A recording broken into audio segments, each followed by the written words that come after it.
Door है तो छड़ी नामे कटी जावांगी।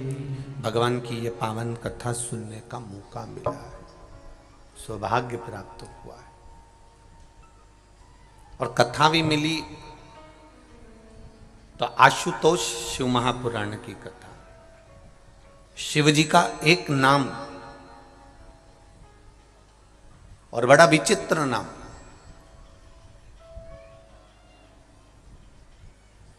जिस नाम को हम जानकर पहचान सकते हैं कि आशुतोष का मतलब होता है शीघ्र प्रसन्न होने वाला, शीघ्र देने वाला। अपमान को भी वो सहज भाव में ले लेता है। पूरी शिव महापुराण को उठाकर देख लो, शंकर जी का कोई दुश्मन मिल जाए तो बता देना। पूरी शिव पुराण को देख लो, और जितनी शिव महापुराण की कथा तुमने अभी तक उठाकर सुनी हो, देखी हो, उसमें एक भी बता दो जो शंकर जी का दुश्मन। भस्मासुर शंकर जी का भक्त था, तारकासुर शिव जी का भक्त था, बाणासुर शिव जी का भक्त था, गजासुर शिव जी का भक्त था, शंखचूर्ण शिव जी का भक्त था, जलंधर शिव जी का भक्त था, रावण शिव जी का भक्त था,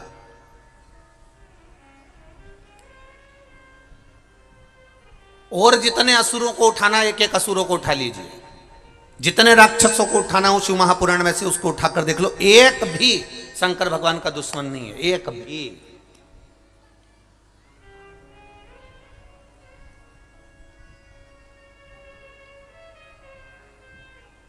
भस्मासुर,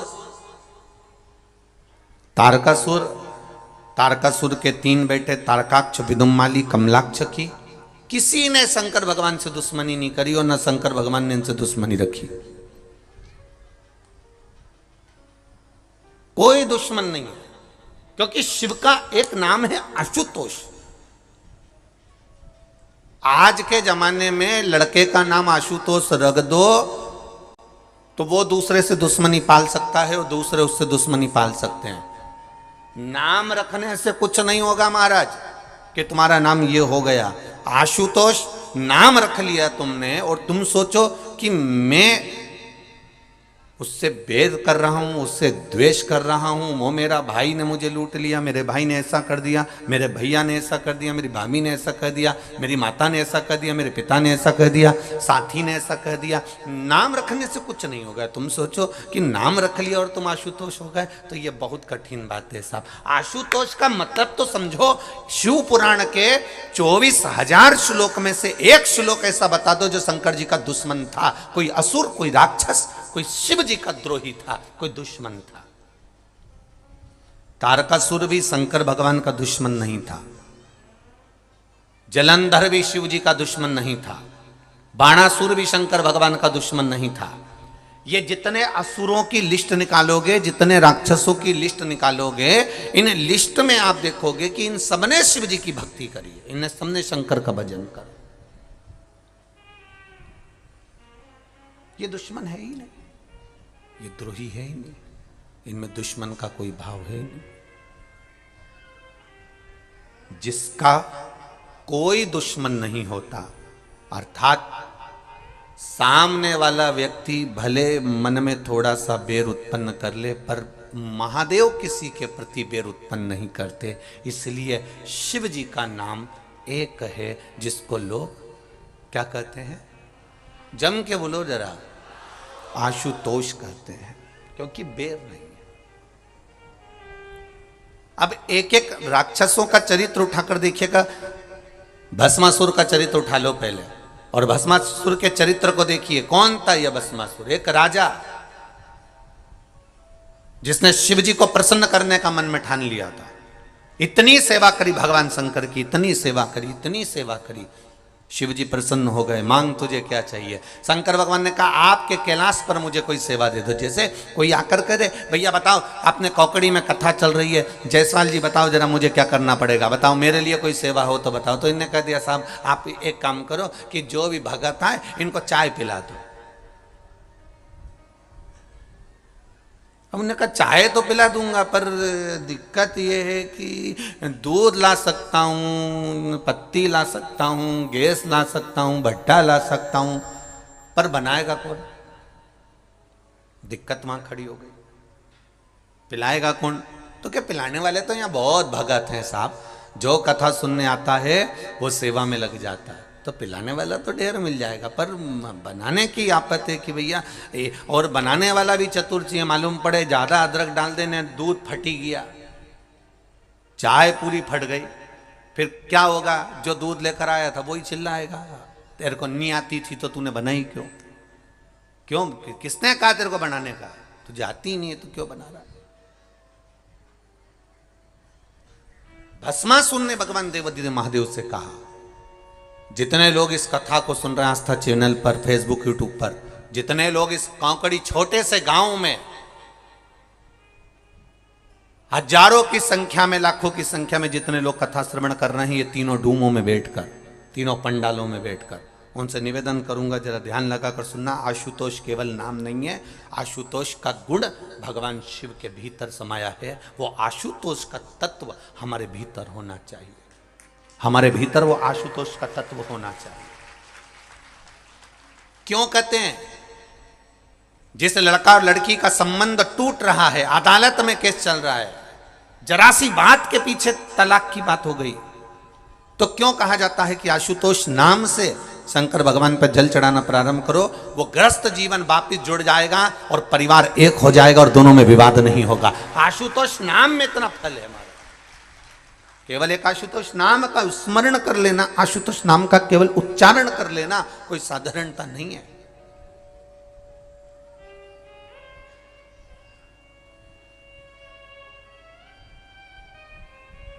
जब बहुत क्लेश अपार क्लेश होता है, पति पत्नी में झगड़ा होकर पत्नी मायके भी चली जाती है, पति अपने घर पर रह जाता है, एक दूसरे का फोन आना बंद हो जाता है, एक दूसरे से बातचीत बंद हो जाती है, कोई पत्र व्यवहार नहीं होता, 6 महीना 8 महीना साल भर 1.5 साल हो गया, ना पति सुध ले रहा ना पत्नी सुध ले रही, तो उस जगह पर ये आशुतोष भगवान कार्य करते हैं। उस समय पर आपका एक लोटा जल शंकर भगवान को जब चढ़ाने के लिए जाते हो, और जल चढ़ाते समय जब शिव जी को आशुतोष कहकर जल समर्पित करा जाता है, जल का पात्र जब भरा जाता है, तो इस पात्र को जब इस तरह से चढ़ाते हैं तो वो आशुतोष का स्मरण कर कर किया जाता है।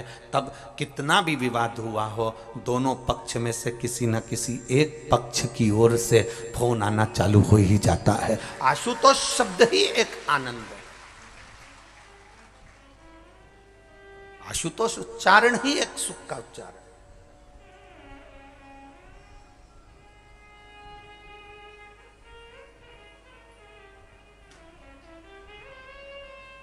भस्मासुर ने पूछा मेरे लिए सेवा, शिव जी ने कहा क्या सेवा दूं तेरे को? पार्वती जी बोली कोई तो सेवा देना पड़ेगा, आपका भक्त है, भजन कर रहा है, पूजन कर रहा है, अब इतनी दूर से आए लोग और पूछे कौकड़ी में आने के बाद हमको सेवा बताओ, तो जो बोले ना साहब सेवा बताओ सेवा बताओ सेवा बताओ, कोई ऐसी सेवा बताओ साहब कि वो सेवा के लिए फिर सोचे कि दादा बड़े गजब फंसे रे, बड़े गजब फंसे।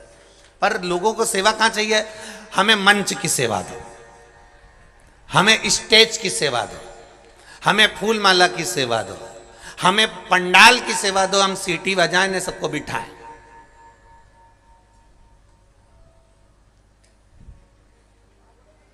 फिर अगर ये सेवा नहीं मिले तो जहां भोजन का काम हो वहां पर माइक पकड़ने की सेवा दो। ये सेवा नहीं बने तो फिर हमको जो है सबको भोजन परोसने की सेवा दो। और उससे भी बड़ी सेवा कही कि हम बर्तन यहाँ से हम लोगों से कहेंगे बर्तन उठा के वहाँ रखो, प्लेट उठा के वहाँ रखो, तो ये सेवा हमारी। अब इतनी बड़ी बड़ी सेवा लोगों ने ले ली, फिर इससे जो बड़ी सेवा है कि साहब इससे बड़ी जो सेवा है कि साहब वो देख के आओ पूरे पंडाल में कहीं गंदगी तो नहीं है पड़ी, कहीं कचरा तो नहीं पड़ा, तो इतने में वो कह देगा बताओ, हमें बोल रहा है कचरा देखने का, हमें बोल रहा है गंदगी देखने के लिए, सारी अच्छी अच्छी सेवा इनको दे दी और वो सेवा हमको दे दी। पर देखा जाए शिव महापुराण की सबसे बड़ी सेवा है कि जहां कथा सुनने बैठे हो वहां कोई गंदगी तो नहीं है, वो भी हमें ही देखना। स्वच्छता का ध्यान रखना भी हमारा फर्ज है, स्वच्छता का ध्यान रखना हमारा फर्ज। तब भस्मासुर ने कहा मुझे सेवा बताओ, पार्वती जी बोली बताओ इनको सेवा बताइए, आप सेवा दीजिए इनको, दो इनको सेवा। तब भोलेनाथ जी ने एक सेवा दे दी कि मैं रोज भस्म लगाता हूं, तू मुझे मुर्दे की भस्म लाकर दे दिया करना, बस इतनी सेवा तू मेरी कर। अब भस्मासुर ने कहा प्रभु वाह क्या सेवा दी है, बहुत बढ़िया सेवा है, अब बताओ कहीं का होता तो कह देता बताओ मुर्दे की भस्म लेने भेज रहा है मेरे को, पर भगवान ने कहा नहीं तू मुर्दे की भस्म ढूंढ के ला। अब ये रोज जाता मुर्दे की भस्म लेकर आ जाता, रोज जाता शमशान से मुर्दे की भस्म लेकर आ जाता, रोज जाता मुर्दे की भस्म लेकर आ जाता। साल निकल गए, अब कोई जरूरी है कि रोज कोई मरेगा?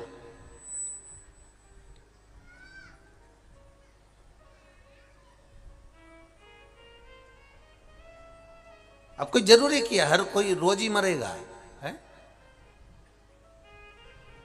भाई दूल्हा एक बार बनता है, दुल्हन एक बार बनती है,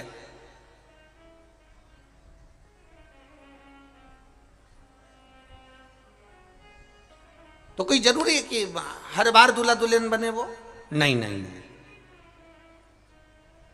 अब कोई मरा ही नहीं। भस्मासुर ने अपनी पत्नी से कहा आज सवेरे से घूम रहा हूं पर कोई मुर्दे की भस्म ही नहीं बन रही, मिल ही नहीं रही। पत्नी ने कहा सद्दूर देखिए आए, आओ हर जगह पर गए थे,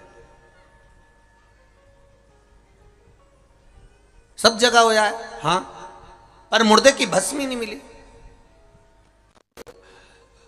पत्नी बोली मुझे लग रहा है लोगों ने मरना बंद कर दिया है, मुझे ऐसा महसूस हो रहा है।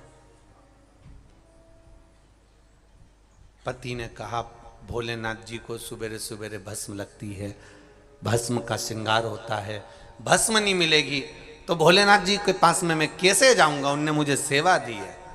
अब धर्म पत्नी तो धर्म पत्नी थी, ऐसी चतुर धर्म पत्नी सबके पास होना चाहिए, ऐसी चतुर।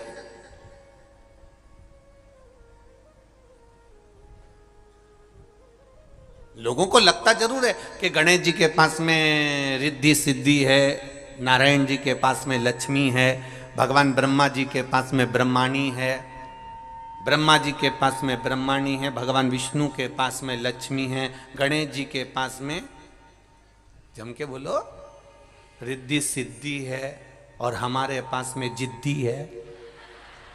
तो लोगों को लगता जरूर है कि भाई ये कहीं ना कहीं गड़बड़ तो हुआ। अब उनके पास में भले रिद्धि सिद्धि हो पर अपने पास तो इतनी जिद्दी कि 2-3 बार तो उसके पिताजी को भी बोल दिया तुम्हारी छोरी बड़ी जिद्दी है, एक बार अड़ जाती है ना तो सुनती नहीं है किसी की भी। तो उनके पिताजी ने भी कह दिया बेटा तुम ये मत सोचना कि गणेश जी की रिद्धि सिद्धि थी, अपनी तो जिद्दी हमारी, तुम्हारी सास भी ऐसी है। अब वो क्या बोले उसके लिए, बोले तो बोले, क्या बोल सकते उसके लिए।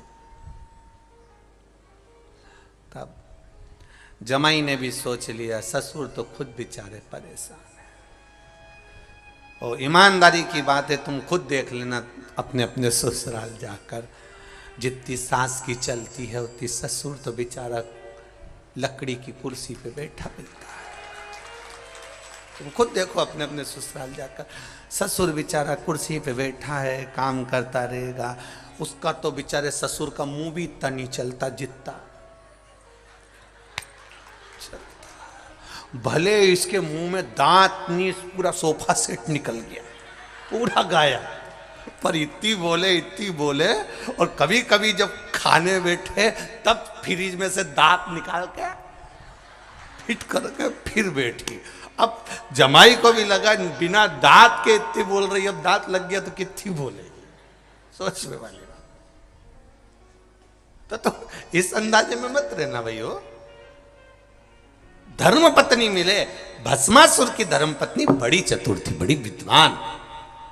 और भस्मासुर की धर्म पत्नी ने तुरंत, भस्मा ने कहा मैं क्या करूं तू बता मेरे को। धर्म पत्नी बोली देखो सीधी सीधी बात है, मुर्दे मिलना मुश्किल हो गए, शमशान में आग नहीं लग रही है, भस्म नहीं मिल रही है, तो तुम एक काम क्यों नहीं करते, अपनी खुद की फैक्ट्री क्यों नहीं खोलते, अपनी खुद की फैक्ट्री खोलो। भस्मासुर ने कहा मतलब मैं जाके मर जाऊं और मेरी भस्म शिव जी को चढ़ जाए। पत्नी बोली फैक्ट्री का मतलब ये थोड़ी ना है,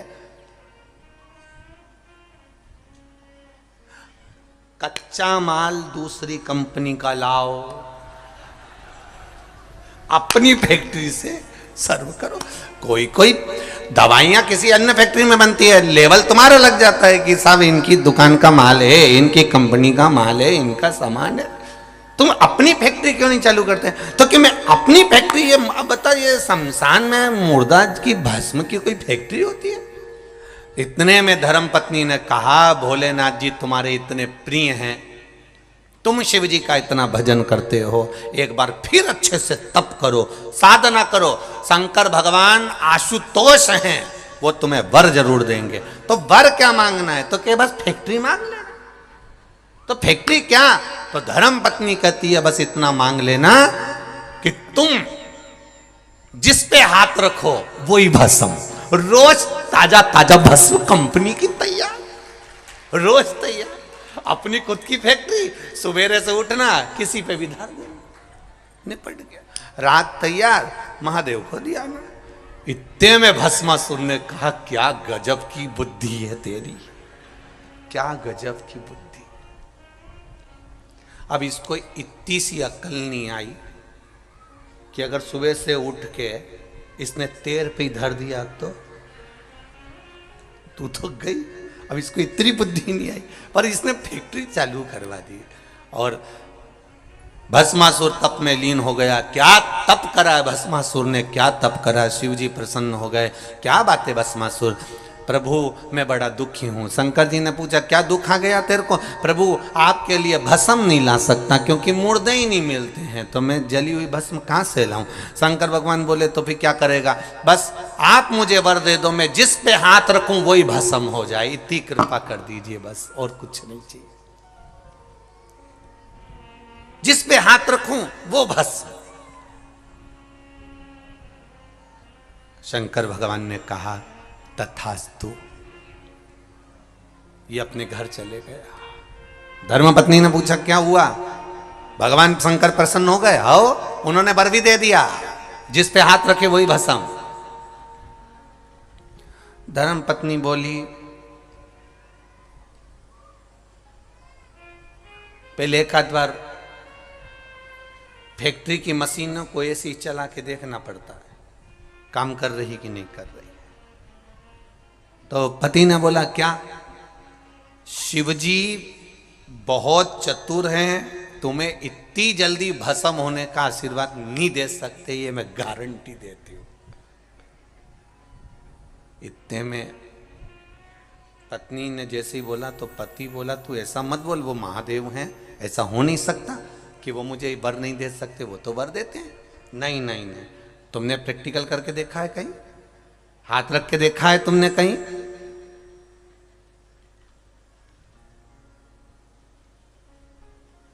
पहले फैक्ट्री का मुहूर्त श्री गणेश वहीं से होना चाहिए जिन्होंने वरदान दिया। मतलब शंकर जी के ऊपर पहले हाथ रख के देखो, अगर वो भस्म हो जाए तो समझ लो कि तुम्हारा आशीर्वाद तुम्हें अच्छा मिल गया, और नी हो तो समझ लो ने झूठा वरदान दिया। अब भस्मासुर वापिस पहुंच गया। हर हर महादेव। शंकर भगवान ने पूछा दादा कैसे आ गया? कुछ नहीं, आपके ऊपर हाथ रख के देखना है। शिव जी बोले क्यों? शंकर भगवान बोले तू मेरे ऊपर हाथ क्यों रखना चाहता?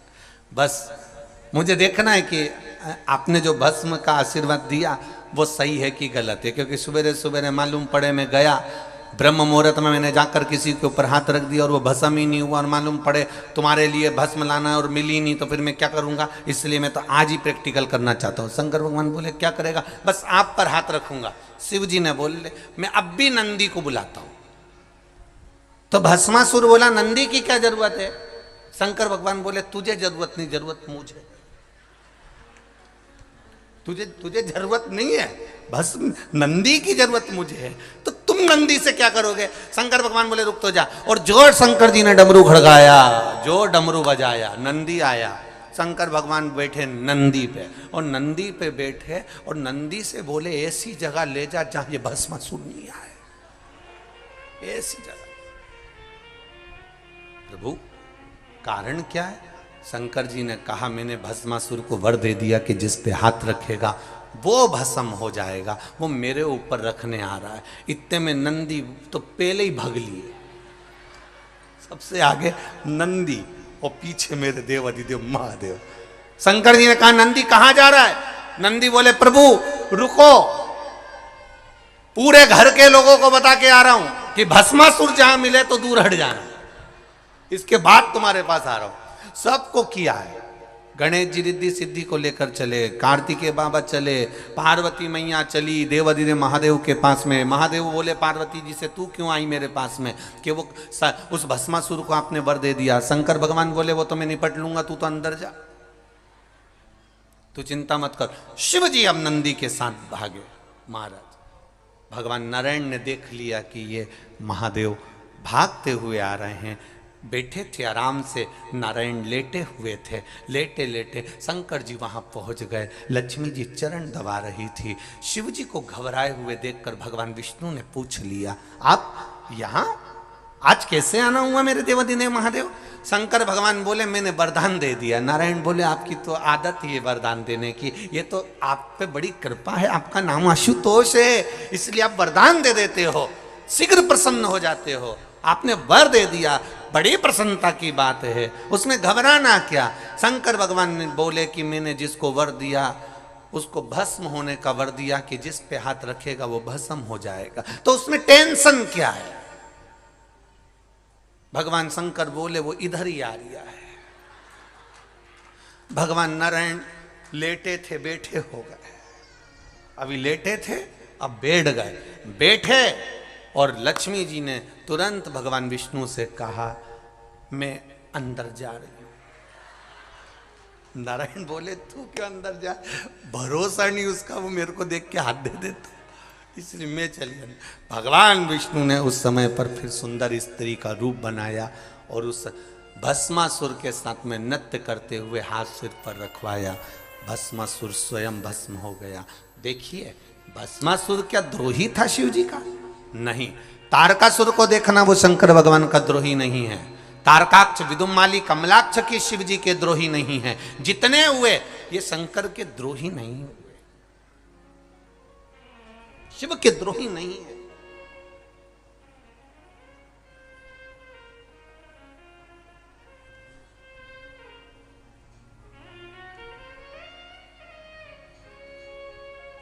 रावण को बाबा तूने लंका दिया,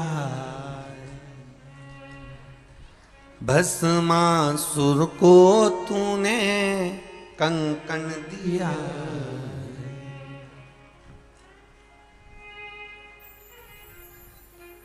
उसी ने तेरा पीछा किया भोले बाबा, उसी ने तेरा पीछा किया भोले बाबा।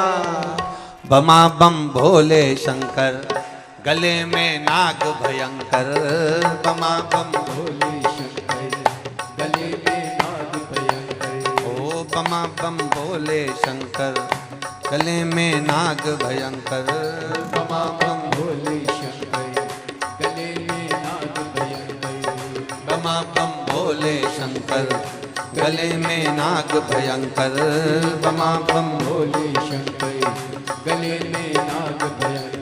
ओ लाज मेरी पत रखियो सदा भोले बाबा, लाज मेरी पत रखियो सदा भोले बाबा। मत वाले रखवाले बमा बम भोले शंकर गले में नाग भयंकर। बमा बम भोले शंकर गले में नाग भयंकर।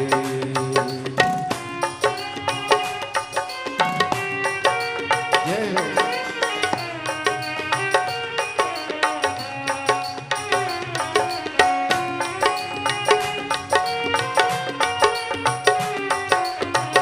भाव से दोनों हाथों से प्रेम के साथ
जय हो।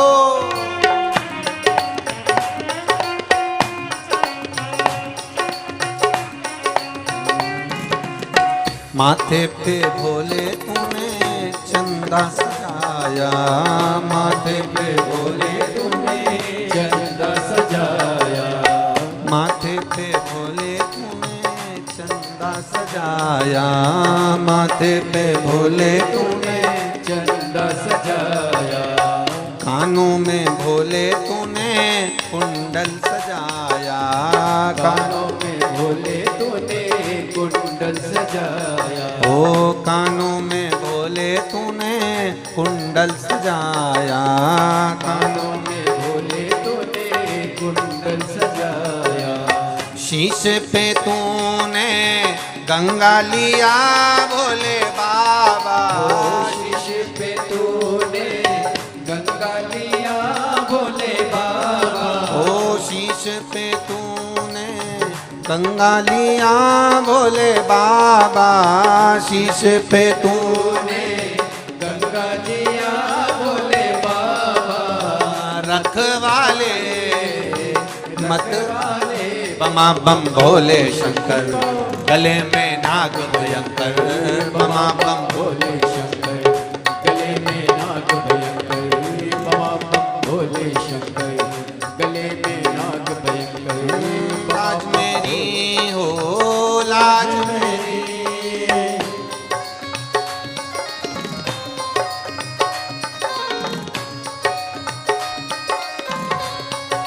भोले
रावण को बाबा तूने लंका दिया है, रावण को बाबा तूने लंका दिया है, रावण को बाबा तूने लंका दिया है, रावण को बाबा तूने लंका दिया है, भस्मासुर को तूने कंकण दिया है, भस्मासुर को तूने कंकण दिया है, ओ भस्मासुर को तूने कंकण दिया है, भस्मासुर को तूने कंकण दिया है, उसी ने तेरा पीछा किया बोले बाबा, उसी ने तेरा पीछा किया बोले बाबा, ओ उसी ने तेरा पीछा किया बोले बाबा, उसी ने तेरा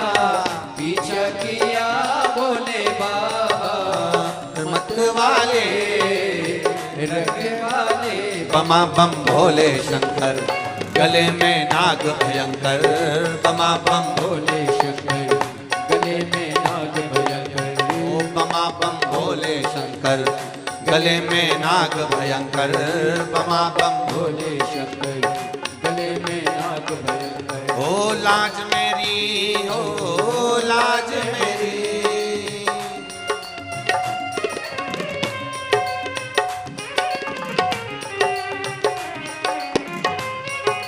हरि बोल।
शंभो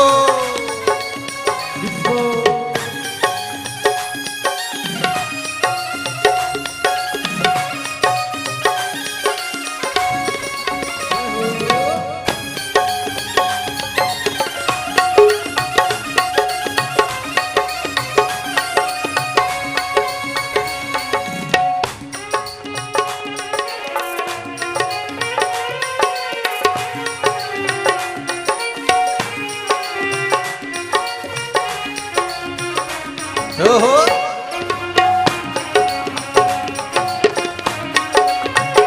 बमा बम भोले शंकर, गले में नाग भयंकर, बमा बम भोले शंकर, गले में नाग भयंकर, ओ बमा बम भोले शंकर, गले में नाग भयंकर, बमा बम भोले शंकर, गले में नाग भयंकर, ओ लाज मेरी पथ रखियो सदा भोले बाबा, लाज मेरी पथ रखियो सदा भोले बाबा, ओ लाज मेरी पथ रखियो सदा भोले बाबा, लाज मेरी पथ रखियो सदा भोले बाबा, मत वाले रखवाले भोले शंकर, गले में नाग भयंकर, गले में नाग भयंकर, बमा बम भोले शंकर, गले में नाग भयंकर, बमा बम भोले शंकर, गले में नाग भयंकर, बमा बम भोले शंकर, गले में नाग भयंकर, बमा बम भोले शंकर, गले में नाग भयंकर, ओ बमा बम भोले शंकर, गले में नाग भयंकर, ओ बमा बम भोले शंकर, गले में नाग भयंकर, ओ बमा बम भोले शंकर, गले में नाग भयंकर, हार हार अपने स्थान स्थान पर बैठकर भगवान शिव के मूल मंत्र का स्मरण करें, दिल से बाबा देवाधिदेव महादेव से अपने हृदय की बात कहें और भाव से बाबा से प्रार्थना करें, बाबा जिस कार्य के लिए मैं पावन शिव महापुराण की कथा का लाभ ले रहे हैं, आपके चरणों की भक्ति बढ़े, आपके चरणों का विश्वास बढ़े, ऐसी कृपा मेरा देवाधिदेव महादेव। भाव से, दिल से, हृदय से भगवान देवाधिदेव महादेव से प्रार्थना करें। श्री शिवाय नमस्तुभ्यं, श्री शिवाय नमस्तुभ्यं, श्री शिवाय नमस्तुभ्यं, श्री शिवाय नमस्तुभ्यं, श्री शिवाय नमस्तुभ्यं। भोला सब दुख काटो मारा, ओ भोला सब दुख काटो मारा। शिव शंकर जपो तेरी माला, भोले बाबा जपो तेरी माला। भोला सब दुख काटो मारा, ओ भोला सब दुख काटो मारा। भगवान शिव की कथा कर रही, शिव का किसी से भेद नहीं है, भगवान शंकर का किसी से भेद नहीं, सबके प्रति मेरे देवाधिदेव महादेव का स्नेह करुणा है, वात्सल्य है। मेरे देवाधिदेव महादेव का किसी से भेद नहीं है।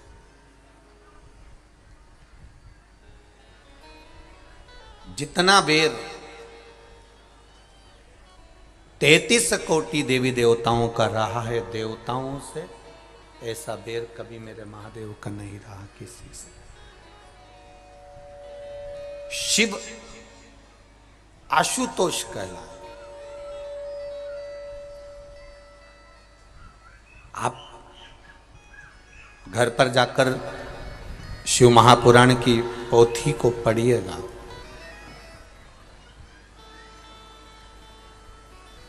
भगवान शंकर के पावन संवाद को आप जरूर पढ़िए कि शंकर भगवान का किसी से बैर रहा हो तो जरूर बताइएगा। शिव का बैर नहीं किसी से। जो बैर रखने वाले भी हैं वो शंकर जी के पास में आकर प्रेम करने लगते हैं। जैसे शिव जी की सवारी है नंदी और माँ जगत जननी की सवारी है शेर। शेर और नंदी का कभी विवाद नहीं हुआ जब तक वो शंकर जी के पास में रहे। मोर सर्प एक दूसरे के विरोधी हैं, फिर भी इनका बैर नहीं है। सर्प और चूहा ये एक दूसरे के विरोधी हैं, पर इनका बैर नहीं हुआ। आशुतोष भगवान शिव का एक नाम के साथ में, एक स्मरण के साथ में एक कर्म भी है कि शालीनता, शीतलता, स्नेह, मौनता, करुणाता, वात्सल्यता, स्नेह जुड़ा हुआ हो, प्रेम जुड़ा हुआ हो, वात्सल्यता जुड़ी। इसलिए आशुतोष नाम में एक सुख है, आशुतोष नाम में एक आनंद है। और अपने जीवन में एक बात हमेशा उतार कर रखिएगा, एक भाव में उतार कर रखिएगा कि जीवन में जब उलझन उत्पन्न हो रही हो, जब लग रहा हो कि ये मानव की देह, मानव का शरीर मिल जरूर गया पर उलझनों में अगर जीवन चल रहा है, तो उन उलझनों में तब देवाधिदेव महादेव के एक नाम का उच्चारण अवश्य करें। वो नाम है, जम के बोलो जरा, आशुतोष। उस नाम का स्मरण अवश्य करें। शंभु शरणे पड़ी मांगू घड़ी रे घड़ी, दुख काटो दया करी निदर्शन। ये शरीर भगवत भजन का सुख देने वाला, कितना सुंदर कहा है हमारे संतों ने, 24 घंटे हैं, 24 घंटे भगवान ने दिए हैं। ये 24 घंटे, 24 घंटे में से थोड़ा सा समय निकालकर परमात्मा को दो। चलते समय में भगवान ये कभी नहीं कहता कि तुम अलग से कोई समय दो। भगवान कह रहा है 24 घंटे में जो समय तुम्हारे पास में है, उस समय में से थोड़ा सा समय निकालकर आप परमात्मा को दे दीजिए। अलग से भगवान को कुछ नहीं चाहिए, अलग से भगवान लेना भी नहीं चाहते। भगवान तो कहते हैं जो तेरा चल रहा है उसी चलते में काम करो। दुकान अच्छी चल रही है, किराने की दुकान अच्छी चल रही है, कपड़े की दुकान अच्छी चल रही है, घी की दुकान अच्छी चल रही है, बर्तन की दुकान अच्छी चल रही है, किराने की दुकान अच्छी चले। कहीं मौका मिल जाए, किसी गरीब कन्या का विवाह है, किसी गरीब बड़े के घर में शादी है और बेटी को ब्याह है, और तुम्हें मालूम पड़ जाए कि गरीब की छोरी का ब्याह है, तो किराने की चलती हुई दुकान में से थोड़ा सा सामान निकालकर उस बेटी के ब्याह में पहुंचा दो। चलते में दान कर।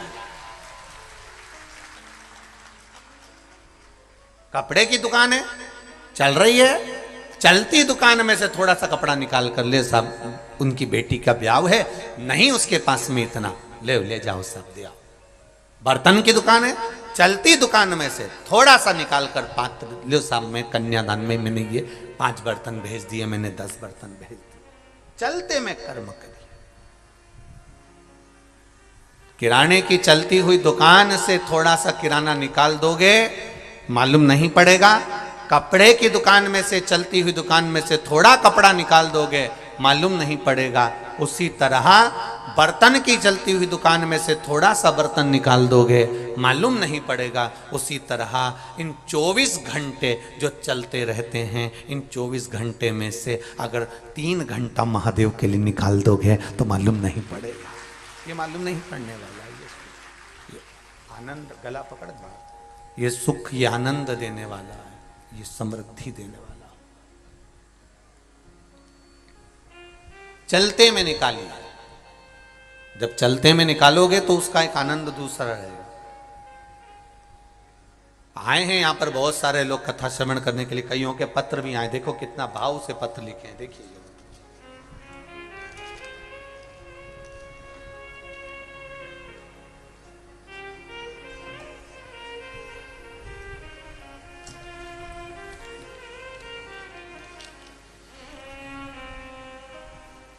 जानकी वर्मा,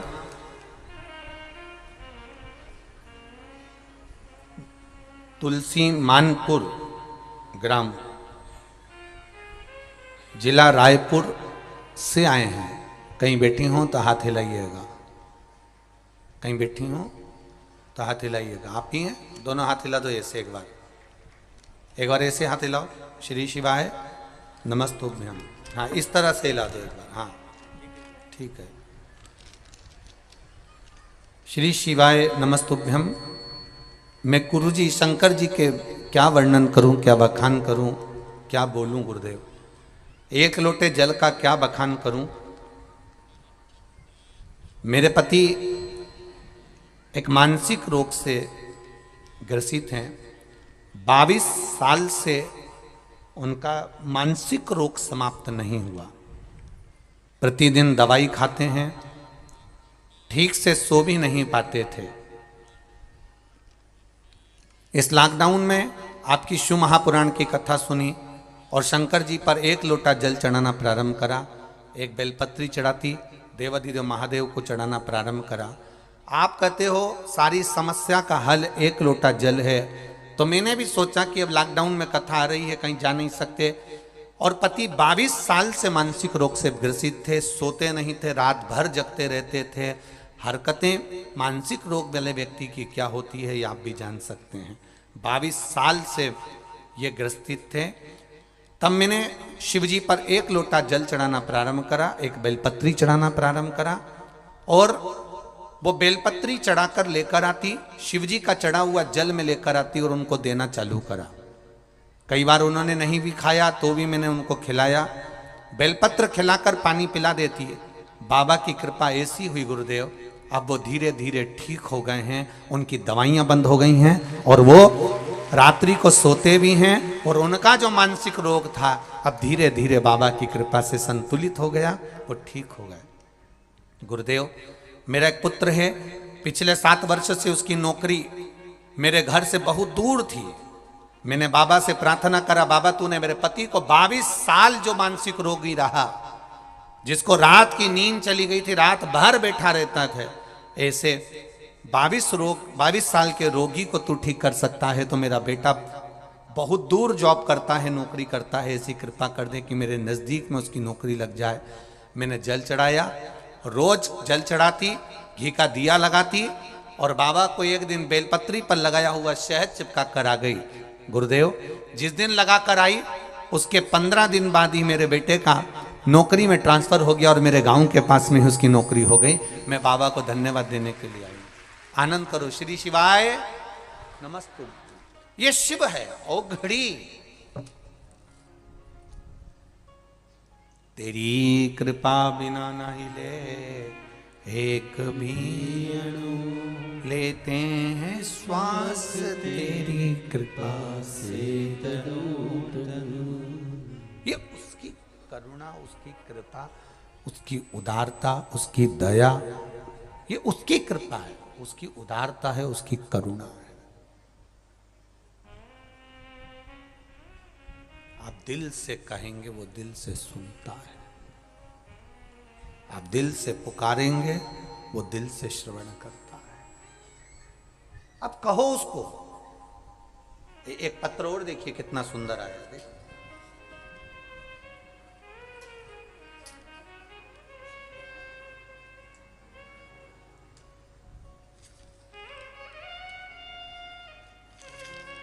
पत्र तो सभी बहुत सुंदर सुंदर लिखे हैं।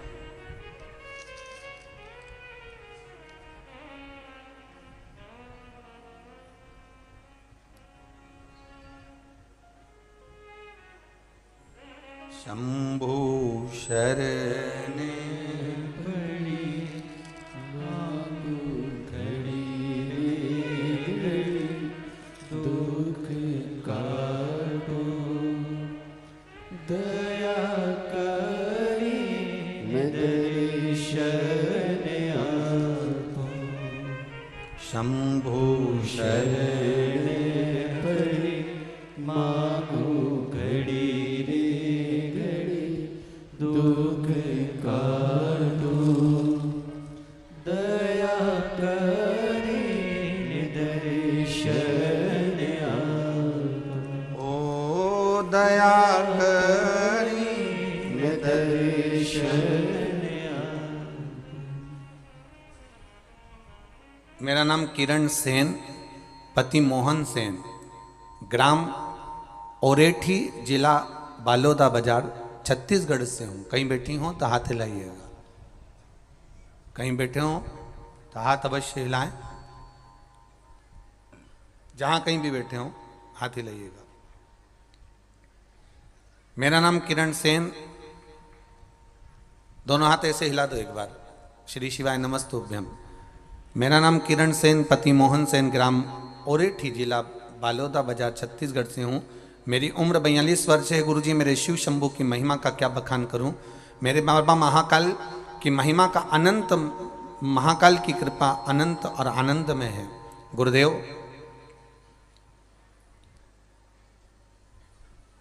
16/9/2022 को डॉक्टरों के कहने पर MRI कराया था, क्योंकि मेरे शरीर में तकलीफ थी। मेरे कमर में आसनी पीड़ा हुई। मैं बिना सहारे के चल नहीं पाती थी, सहारे बिना रह नहीं सकती थी। MRI कराया, रिपोर्ट में बताया गया कि कमर के अंतर्गत में L5, S1, L4, L5 हड्डी दब गई है, नस दब गई है, नस चिपक गई है। डॉक्टरों ने कहा कि 2 दिन के भीतर ऑपरेशन कराना होगा, नहीं तो पैरालिसिस हो सकता है। मैं बिना सहारे के चल नहीं पाती थी गुरुदेव। मेरी तब घबराहट हुई और जानकर मैंने दवाई तो ली, जिसकी रिपोर्ट मैंने लगाई है डॉक्टरों की भी, आप रिपोर्ट भी देख सकते हैं गुरुदेव। मैंने दवाइयाँ लेना प्रारंभ करी, डॉक्टर ने कहा 2 दिन के अंदर ऑपरेशन कराना है। मैंने वो दवाई लेकर बाबा देवादिदेव महादेव को दी, बाबा कुंदकेश्वर महादेव का नाम लेकर दवाई लेना चालू करा, और 1 लोटा जल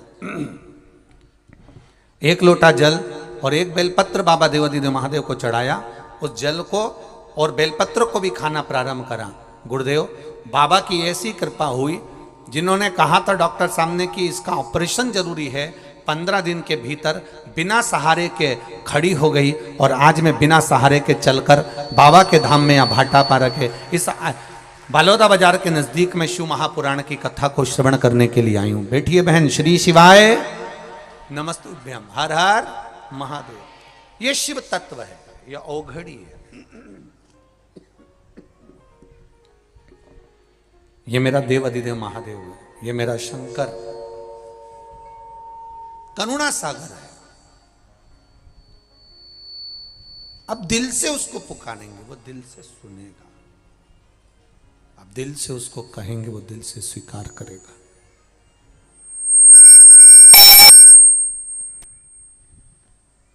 अब भाव से उसको कहेंगे, वो भाव से सुनेगा।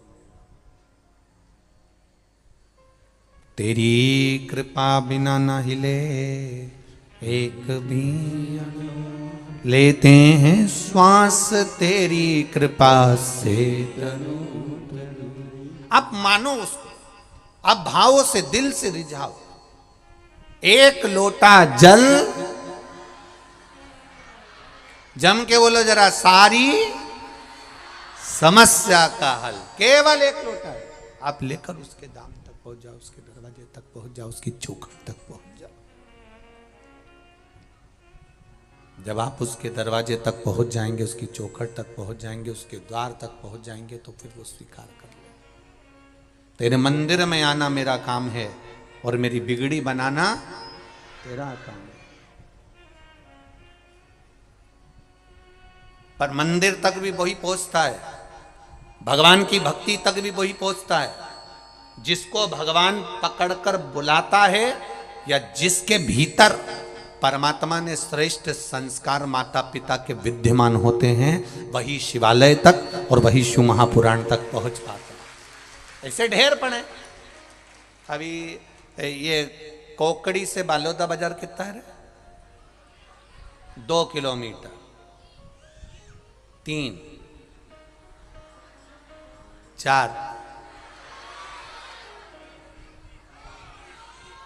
2, ठीक है। बालोदा बाजार भी तुम्हारा और कोकड़ी भी तुम्हारा, ठीक है।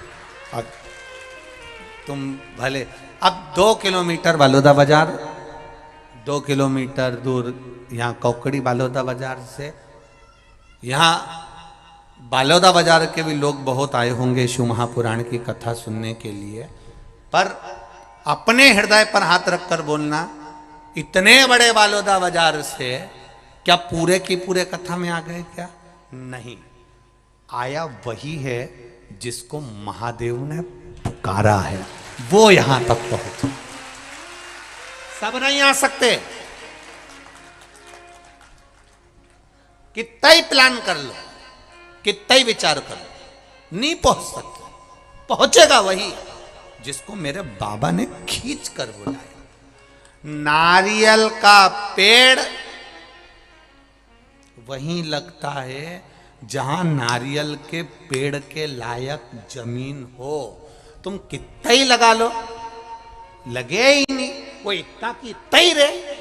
25 बार देखा, सब पानी भी डाला, खाद भी डाली, सब कुछ डाला, पर ये नारियल का पेड़ बढ़ता क्यों नहीं है? साहब, नारियल का पेड़ लगाने के लिए नारियल के पेड़ जहां लगते हैं वैसी जमीन होना चाहिए।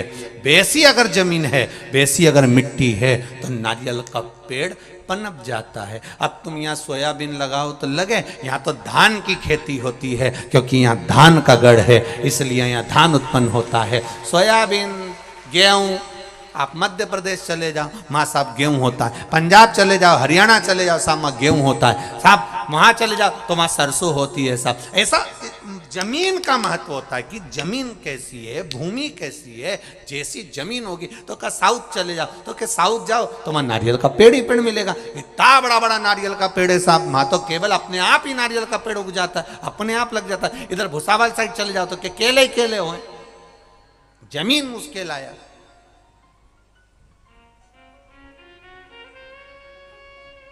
तो इतने बड़े बालोदा बाजार में सब नारियल के पेड़ हो जाएंगे क्या? जमीन जिसकी ठीक है, भूमि जमीन मिट्टी जिसकी अच्छी है, नारियल का पेड़ वही होता है। उसी तरह शिव महापुराण की कथा में वही पहुंचता है जिसके माता पिता के संस्कार, जिसके माता पिता के संस्कार प्रबल होते हैं। मिट्टी ठीक है तो नारियल का पेड़ भी ठीक है। माता पिता ने संस्कार श्रेष्ठ दिए हैं, इसलिए वो संस्कारों के बल पर शिव महापुराण की कथा श्रवण करने के लिए पहुंच जाता है। संस्कार के बल लगाओ, कितना भी लगाओ।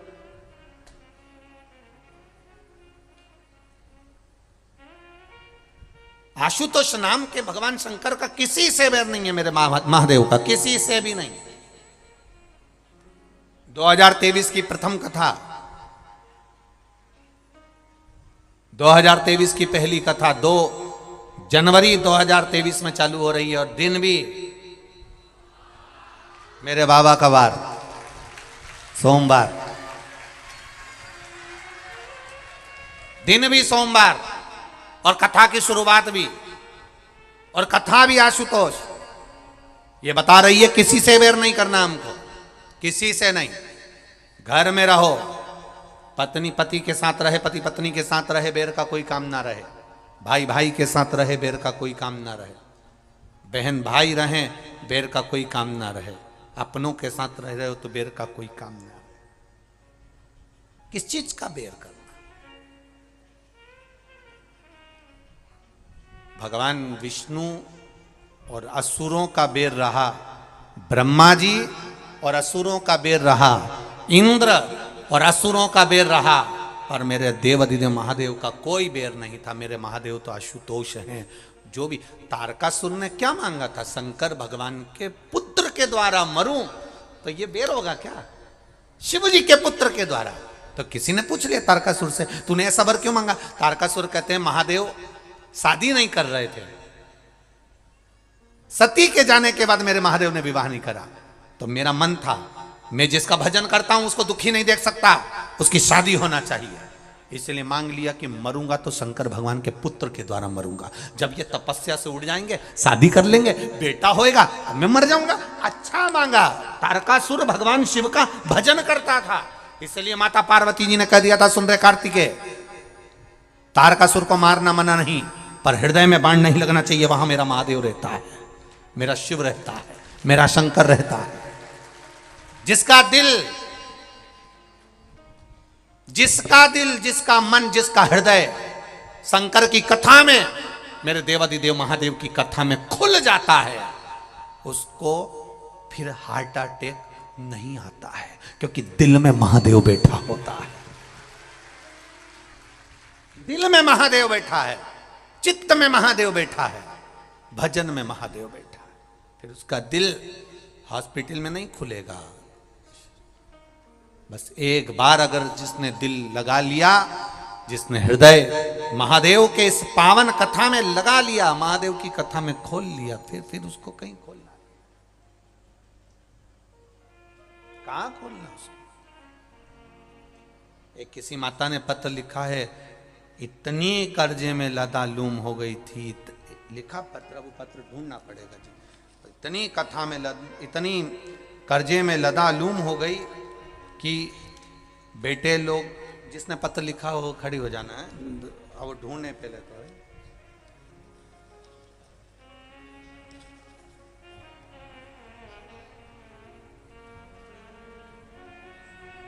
शंभु शरणे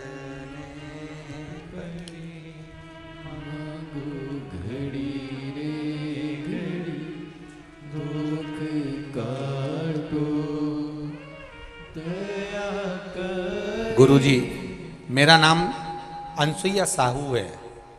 मेरे पति का नाम मोहन साहू है। मैं ग्राम दतान पलारी जिला बालोदा बाजार से हूँ। कहीं बैठी हो तो हाथ हिलाइएगा, कहीं बैठी हो तो हाथ हिलाइएगा, जहाँ भी बैठे हो। मेरा नाम अनसुईया साहू है, पति का नाम मोहन साहू है। मैं ग्राम दतान पलारी जिला बालोदा बाजार से हूँ। कहीं बैठे हो तो हाथ अवश्य हिलाएं। बैठी हैं? हाथ हिला दो एक बार ऐसा जरा। हाँ, दिख गई, ठीक है, ठीक है। पंडाल के बाहर हो, टेंट के नीचे, ठीक है, ठीक है। श्री शिवाय नमस्तुभ्यम। मैं 15 से 20 साल से डॉक्टरों के पास इलाज के लिए घूम रही थी गुरुजी। सभी डॉक्टरों ने मेरे शरीर के लिए अलग अलग प्रकार की बीमारियां बताई। बच्चादानी में खराबी बता दी, टीबी बता दी, शुगर, यहां तक कि और भी ज्यादा बीमारियां मेरे को बता दी। मेरे घर में इतना कष्ट था कि मेरे घर की खेती बिकने की नौबत आ गई। मेरे 2 बेटे हैं गुरुजी। टेंशन में मेरे दोनों बच्चे रहने लगे और इतना टेंशन कर लिया कि वो गलत व्यसन की ओर भी चले गए। मेरे घर में पैसा भी नहीं ठहरा। मैं बहुत गरीब परिवार से हूं गुरुजी, मेरा कोई सहारा नहीं था। हार गई, शरीर से भी धन से भी। सब कर्जे में लदालूम हो गया। जमीन भी बिकने की कतार पर आ गई। तब मेरे भोले बाबा ने मेरे को हाथ पकड़ा। 6 महीने से टीवी पर कथा सुन रही हूं गुरुदेव, पर 6 महीने के पहले रो रो कर जिंदगी जो निकाली थी, केवल आपके कहने पर 1 लोटा जल लेकर जाती थी। अशोक सुंदरी वाली जगह पर चढ़ाकर, शिव जी पर चढ़ाकर आती थी। लाल चंदन और घी का दिया बाबा को लगाती थी। आपने कहा था बेलपत्री के वृक्ष के नीचे दिया लगाओ, वो लगाकर आती। रोज विनती करती, जमीन बची है, कर्जे में जा रही है, पूरी डूब रही है, बाबा बचा लो। मेरे बच्चे टेंशन में होकर मदिरा का पान कर रहे हैं, बचा लीजिए दादा। रोज बाबा से विनती करती, पशुपति व्रत करना प्रारंभ कर दिया। शरीर में रोग बहुत था। 6 महीने से लगातार कथा सुनकर बाबा को जल चढ़ाना प्रारंभ करा। आज मेरे बाबा ने मेरे बेटों का हाथ पकड़ लिया। मेरे बेटों ने मदिरा का नशा छोड़ा और मेरी जमीन बच गई। कर्जे से चुकती कर दी। जो कर्जा था मेरे बाबा ने सब चुकवा दिया। मैं बाबा को प्रणाम करने आई। बैठो बहन। श्री शिवाय नमस्तुभ्यम। ये शिव तत्व है, ये शंकर है।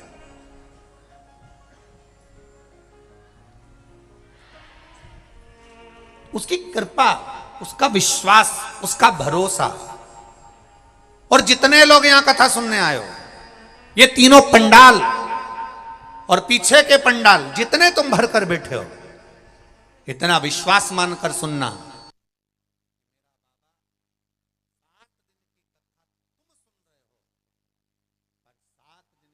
श्रवण करने के बाद मेरा बाबा कितना देता है तो मेरा देवाधिदेव महादेव ही जान सकता।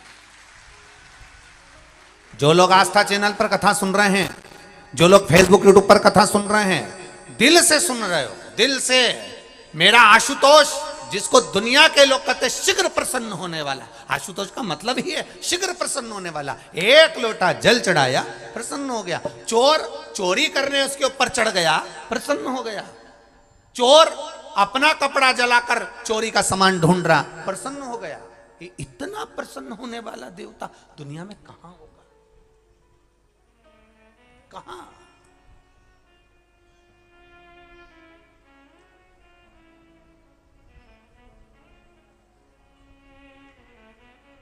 कहां मिलेगा वो? ऐसा सरल, सहज, आनंद देने वाला।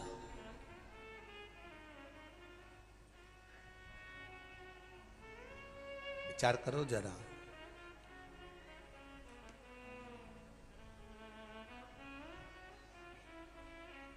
जलंधर वृंदा के पति, जिसका द्वेष भगवान नारायण के साथ में,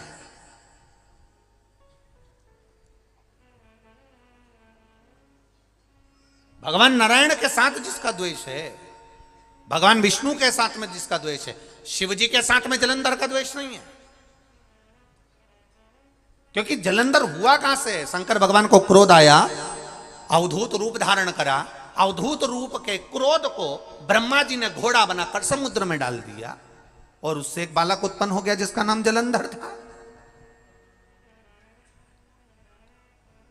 तो शिव जी से बैर क्यों करेगा वो?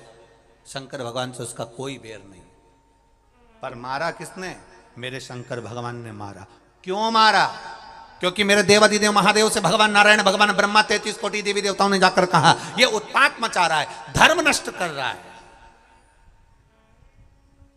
मेरे शिव मारने के लिए आतुर जब होते हैं जब कोई धर्म को नष्ट करे। मेरा शंकर आता तब है जब धर्म नष्ट होता है। ये शिव महापुराण की कथा दुनिया के लोग सुन रहे हैं, सारा संसार देश विदेश में लोग सुन रहे हैं। जहां शंकर के मंदिर नहीं थे वहां शंकर के मंदिर बन गए। जो शिव के मंदिर टूट रहे थे उन शिव के मंदिर को लोगों ने बचाना प्रारंभ कर लिया। जिन मंदिरों में धूल जमी होती थी उस मंदिर में जाना कर प्रारंभ कर दिया। जिस मंदिर में कोई नहीं जाता था, कुत्ते बैठे रहते थे, वो मंदिर साफ होकर आज भक्तों ने जाना प्रारंभ कर दिया। कारण क्या है? क्योंकि जब जब धर्म की हानि होती है तब मेरा महादेव सम्मुख में आता है। और देखा मेरे महादेव ने इस भारत की भूमि पर भी कहीं ना कहीं सनातन धर्म टूट रहा है, धर्म की हानि हो रही है। तब शिव पुराण के रूप में मेरा सनातन धर्म को बचाने मेरा महादेव आ गया। सनातन धर्म को बचाने के लिए मेरा महादेव प्रकट हुआ। यह शिव पुराण नहीं है, यह समझ लेना कि कुबेर भंडारी के रूप में, कुबेरेश्वर महादेव के रूप में। यह शिव पुराण नहीं, कुबेरेश्वर महादेव के रूप में सनातन धर्म को बचाने के लिए यह शंकर की गाथा है। शिव तत्व शंकर स्वयं आया है, उसको पहचान। सबसे ज्यादा खुशी होना चाहिए कौकड़ी बालोदा बाजार भाटापारा वालों को, सबसे ज्यादा प्रसन्नता होना चाहिए। क्यों? हमारे नगर के पास में, हमारे क्षेत्र के पास में, हमारे जिले के अंतर्गत देवादिदेव महादेव की कथा हो रही है। कहीं शिव की कृपा होना थी, इसलिए बाबा ने इस कथा को करा दिया। कहीं शिव की कृपा होना थी। क्यों आया? क्या कारण था? इसलिए क्या कारण था?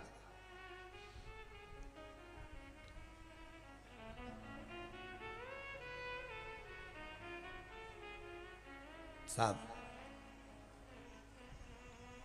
जलंधर का बेर महादेव से नहीं है, पर जब महादेव बैठ गए तप करने के लिए, जब महादेव तप करने के लिए बैठे, मेरे देव अधिदेव महादेव तप की मुद्रा में लग गए। नंदी को मालूम पड़ा कि मेरे भोलेनाथ आज काशी से घूम कर आए हैं, शरीर बहुत, मेरे देव अधिदेव महादेव काशी से आए हैं तो जरूर अभी दूर से आवे तो थक जावे, कैलाश आए हैं, लगा उनको जाऊं जरा पूछूं। जो पहुंचे, जैसे ही पहुंचे, क्या देखा? नंदी ने, पार्वती मैया तो अंदर थी, मेरे देवादिदेव महादेव तप की मुद्रा में बैठे हुए थे। उनके शरीर से ओमनाद हो रहा था, शरीर से ओमनाद। नमः शिवाय, ओम नमः शिवाय, नमः शिवाय, ओम नमः शिवाय, नमः शिवाय, ओम नमः शिवाय, नमः शिवाय।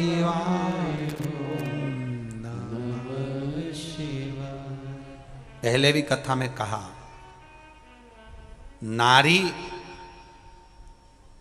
नमः शिवाय से चालू करती है, वो सुना है कि नहीं सुना? सुना है सबने? और पुरुष ओम नमः शिवाय से चालू करता है, दोनों में अंतर है। नारी क्या बोलती है?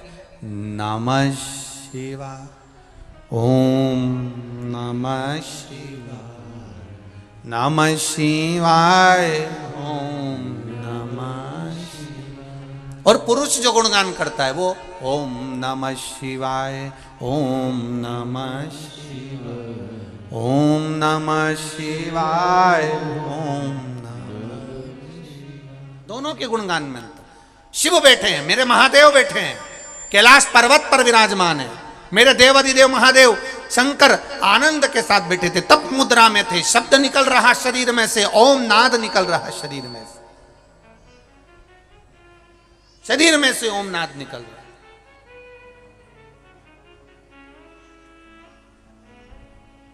नंदी ने जाकर देखा कि बाबा को उठाऊं।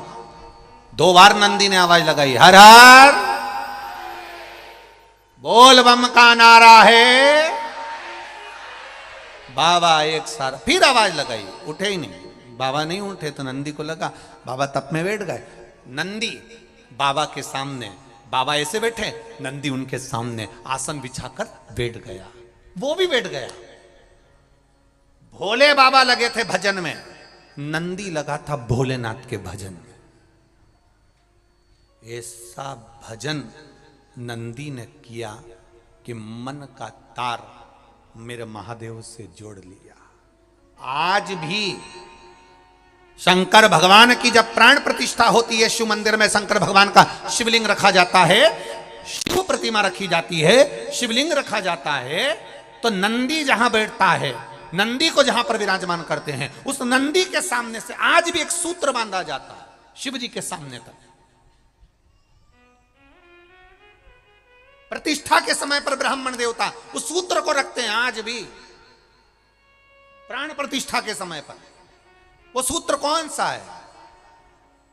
वो सूत्र है हृदय से हृदय तक का तार जोड़ना। उसको लोग सोमसूत्र भी कहते हैं,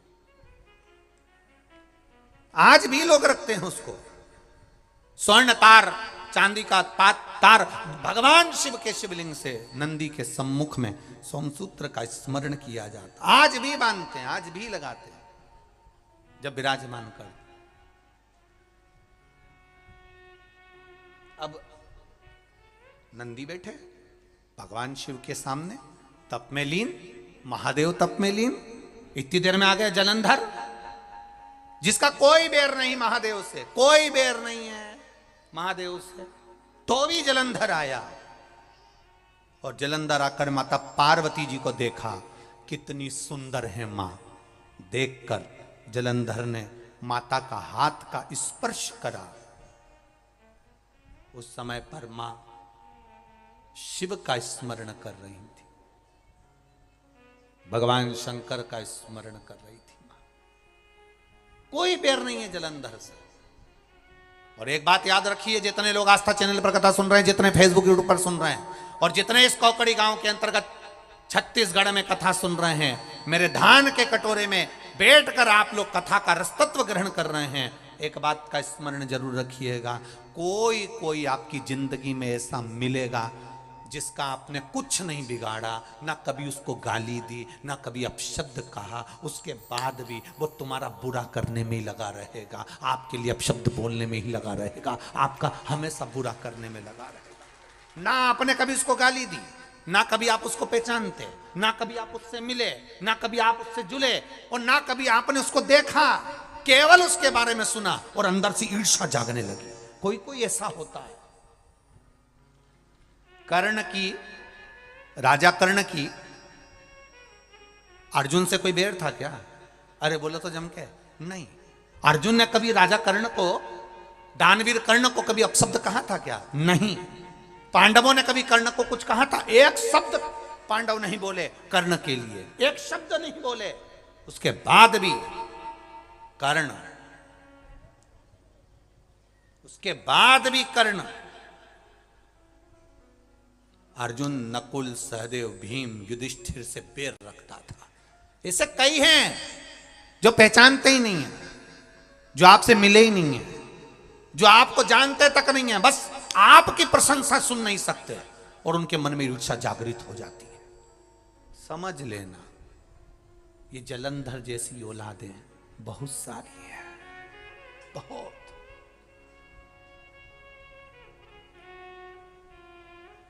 कितना बड़ा संवाद है शिव महापुराण का, कभी ध्यान से सुनिएगा।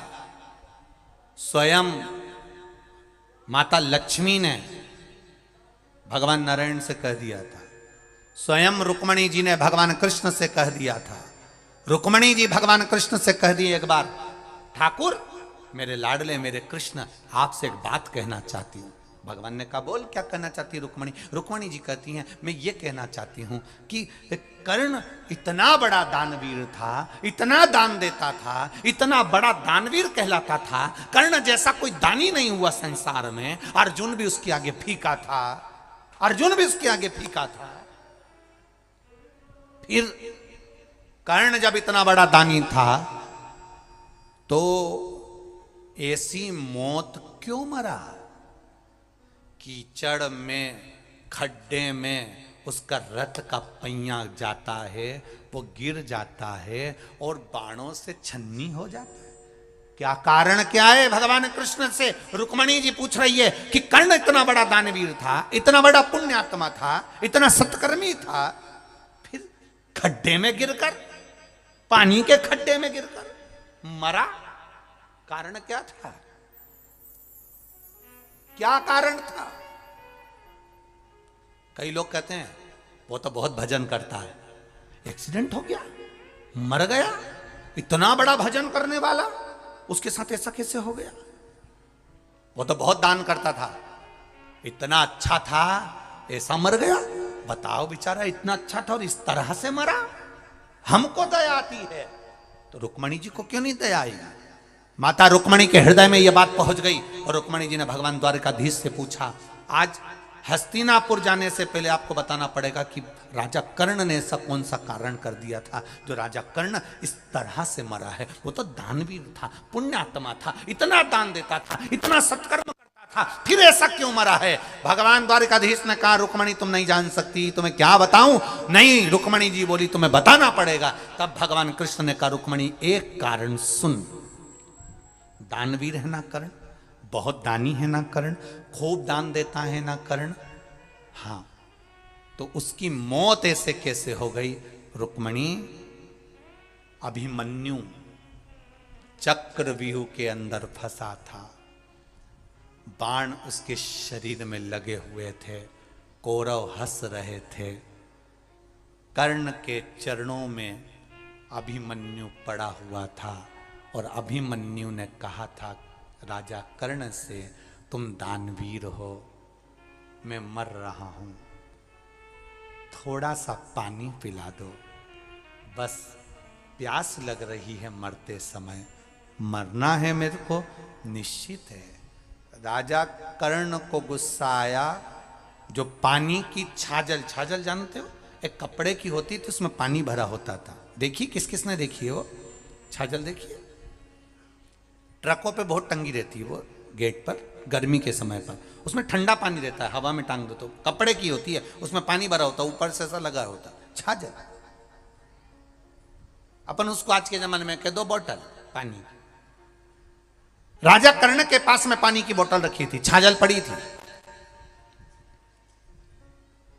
अभिमन्यु ने कहा मुझे बहुत प्यास लग रही है, मैं मर रहा हूं, आप लोगों ने मुझे बाण मार दिए, मैं मर रहा हूं, पर प्यास लग रही है, पानी पिला दो, थोड़ा सा पानी पिला दो, थोड़ा सा पानी दे दो।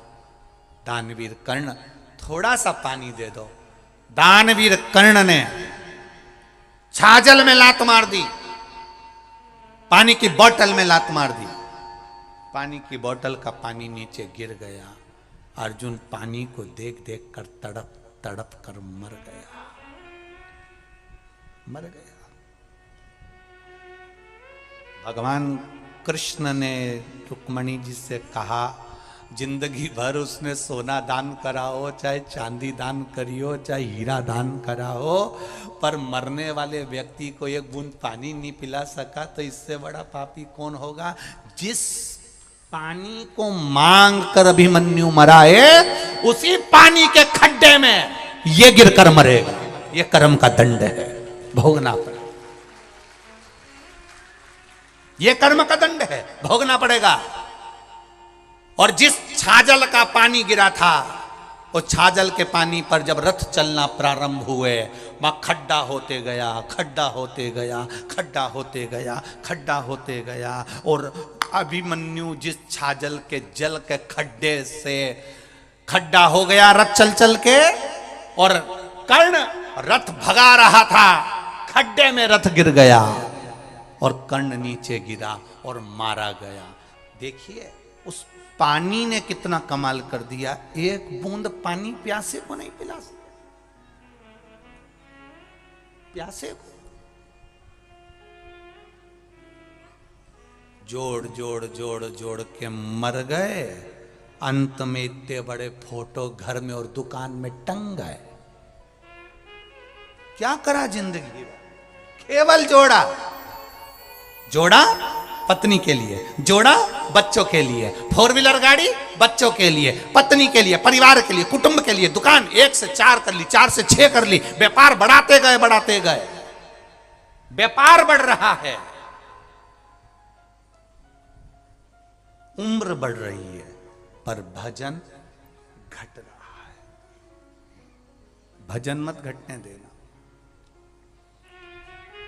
24 घंटे भगवान का भजन नहीं कर सकते, मत करो। 1 लोटा जल लेकर महादेव के मंदिर में चले जाना, 5 मिनट लगेंगे, श्री शिवाय नमस्तुभ्यम कहकर चढ़ा देना, बस उसके दरवाजे से होकर आ जाना। वो 5 मिनट तेरे 5 वर्ष की जिंदगी को संवार देंगे, ये निश्चित है। 5 मिनट से ज्यादा नहीं लगता, 5 मिनट 10 मिनट। मंदिर अगर दूर होगा तो 10-12 मिनट लगेंगे। वैसे तो मुझे विश्वास है कि छत्तीसगढ़ की पावन धरा पर आप लोग कथा सुन रहे हैं, और जितने लोग आस्था चैनल पर, फेसबुक, यूट्यूब पर सुन रहे हैं, ये मेरा विश्वास कहता है, जहां जहां रह रहे हो वहां दूसरे भगवान का मंदिर मिले चाहे नहीं मिले, पर पेड़ के नीचे, ओटले पर, कहीं ना कहीं तुम्हारी सोसाइटी में, कॉलोनी में, मंजिल में, कहीं ना कहीं तो छोटा ना छोटा शिवालय जरूर होगा। वहां 1 लोटा जल चढ़ाना प्रारंभ करो, कटेगा दुख, काटेगा मेरा आएगा, बाबा आएगा। अभी कथा में कहा था, मालेगांव की कथा में, बच्चे को डराना हो तो कह दो बाबा आ गया, बच्चा रोना बंद कर देता है। उस तरह दुख बहुत हो और तुम्हें लग रहा है कि बहुत दुख है, तो याद रखना बाबा, जम के बोलो, आएगा, बाबा आएगा। तो बच्चा रोना बंद कर देता है, बाबा आएगा, ये सुनकर हमारा दुख भी कट जाता है कि मेरा शंभू मेरे साथ में है, मेरा शंकर मेरे साथ, मेरा ओघड़ी मेरे साथ में आए। बुरे नहीं सकता।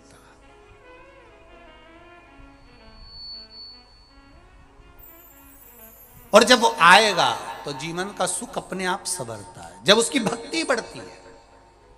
एक राजा कर्ण के मरने का चरित्र कह रहा है कि एक मरने वाले व्यक्ति को पानी पिला नहीं सका, तो मरा भी ऐसा कि उसी खड्डे में डूबकर, उसी खड्डे में रथ का पहिया फंसकर पटक गया, नीचे गिर गया।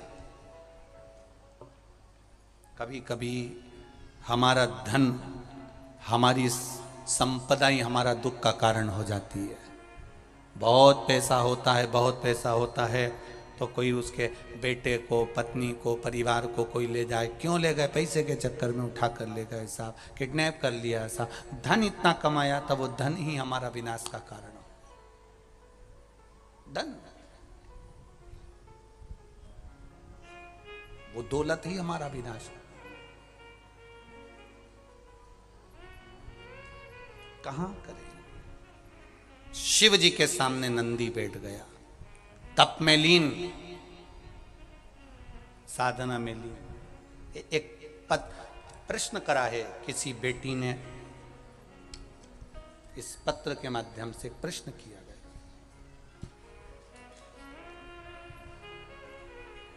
भगवती साहू, मोबाइल नंबर दिया है आपने, इनके प्रश्न है। भगवती कहीं बैठी हो तो हाथ जरूर हिलाइएगा।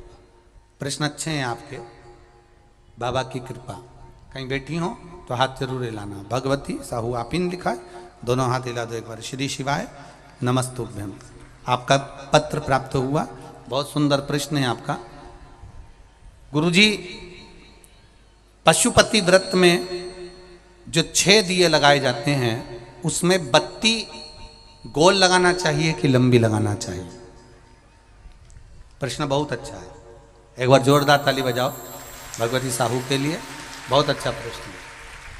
हमने पहले भी कथा में कहा कि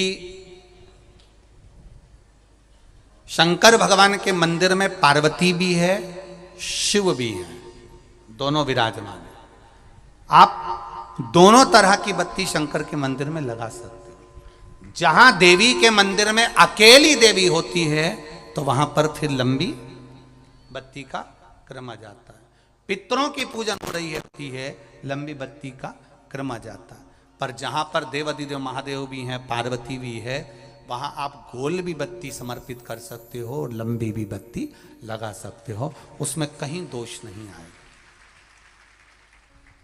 फिर आपने वर्णन करा 5वां व्रत पूर्ण होने पर 108 पुष्प या चावल बेलपत्र चढ़ाते हैं। सबको एक साथ चढ़ा देना चाहिए कि एक एक करके चढ़ाना चाहिए? वैसे शास्त्र रीति के अनुसार पशुपति व्रत में जो 5वां सोमवार पूर्ण होगा और आप 108 अगर कोई वस्तु चढ़ा रहे हो तो एक एक कर श्री शिवाय नमस्तुभ्यम, श्री शिवाय नमस्तुभ्यम, एक एक कर चढ़ाना चाहिए। एक साथ हाथ में लिया और एक साथ नहीं चढ़ाना, एक एक कर समर्पित। बहुत अच्छा प्रश्न है। एक प्रश्न जो आपने किया था उसका उत्तर इस कथा में चल रहा है, नंदी वाला। जो प्रश्न आपने तीसरा करा है उसका उत्तर इस कथा में चल रहा है कि आप कहते हो कि मंदिर से जाते समय नंदी के कानों में कहकर चले जाओ। बैठिए बैठिए बैठिए बैठिए। बहुत सुंदर प्रश्न है आपके, बहुत भाव से और आनंद से आपने करा और जनमानस के कल्याण के प्रश्न है। ये केवल आपके लिए नहीं है, ये सबके लिए इतने जोरदार प्रश्न हैं। जो गलती भी करते होंगे तो इसको सुधार सकते।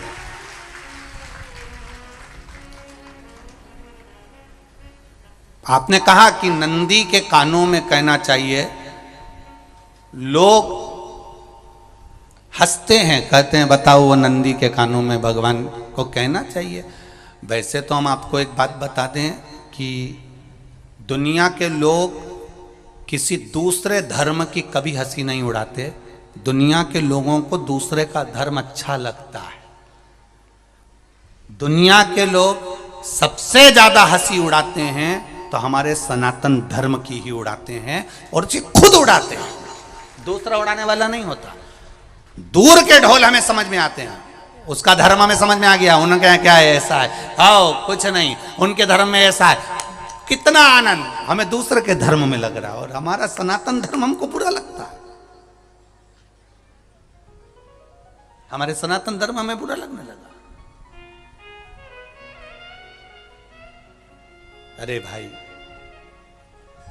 लोग कहते हैं कि नंदी के कान में कहते हो, ये कोई हमारे पुराणों में या शास्त्रों में लिखा है?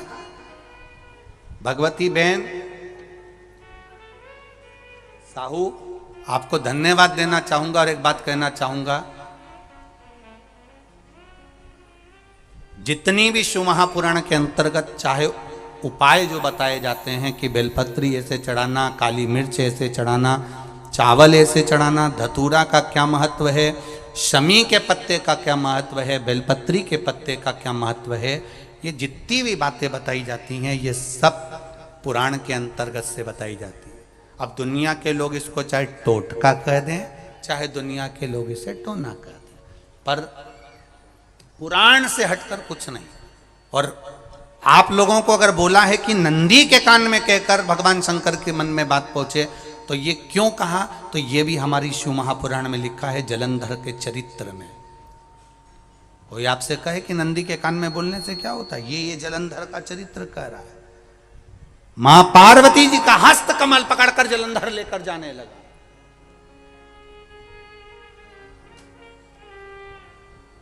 वृंदा का पति लेकर जा रहा।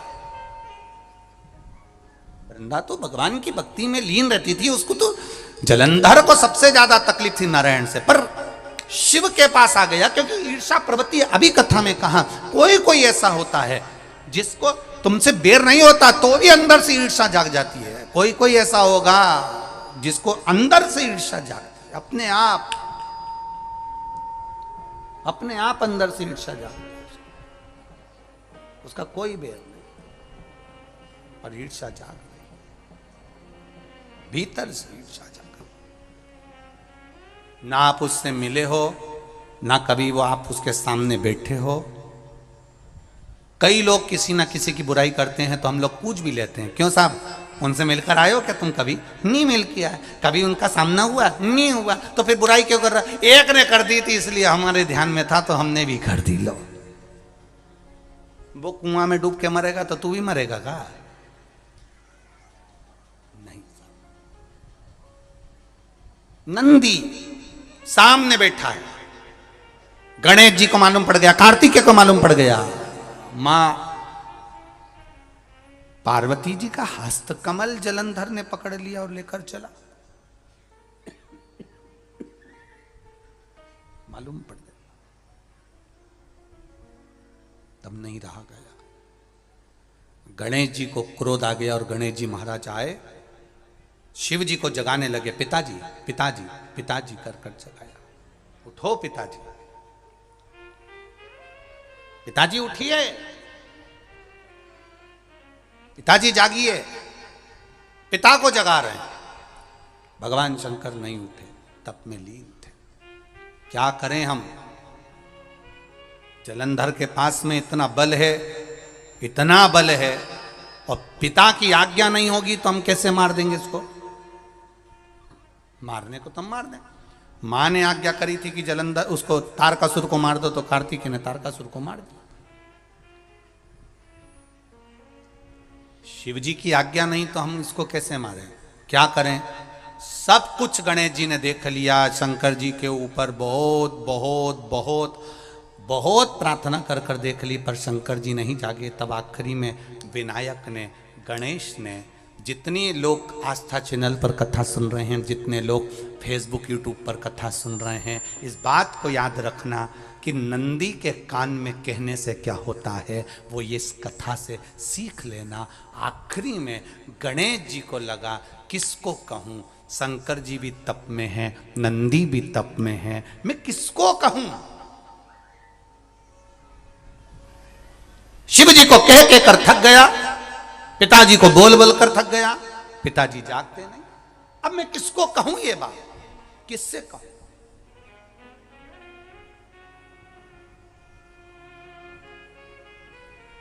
विनायक गए सीधे अब नंदी के पास में। नंदी भी तप में लीन थे, शंकर जी की ओर मुख था, शंकर जी की ओर मुख था। गए और जाकर तुरंत विनायक ने नंदी के कानों में जाकर कहा, नंदीश्वर, मैया का हाथ पकड़कर जलंधर लेकर जा रहा है, पिताजी तप में लीन हैं, कृपा करिए ना। बस केवल नंदी के कान में कहा, गणेश जी दूर हट गए। नंदी के कान में कहा, शंकर जी के नेत्र खुल गए, शिव जी के नेत्र खुले। ध्यान देना जरा, इस शिव महापुराण की, आशुतोष शिव महापुराण की कथा, जो कथा यहां कही जा रही है, यह कथा पहले के चरित्रों में सुनने को नहीं मिली होगी। जरा ध्यान देना इस संवाद पर। जितने लोग आस्था चैनल पर, जितने फेसबुक यूट्यूब पर सुन रहे हैं, सनातन धर्म की हंसी उड़ाने वाले कह देते हैं नंदी के कान में कहने से क्या होता है, नंदी के सामने जाकर बोलने से क्या होता है, नंदी के पास बैठकर बोलने से क्या होता है, नंदी के पास बैठकर शंकर जी का मात्र दीदार करने से क्या होता है, दर्शन करने से क्या होता है। वो अच्छे से समझ लेना। जो लोग सनातन धर्म पर उंगलियां उठाते हैं वो अच्छे से समझ लें इस बात को।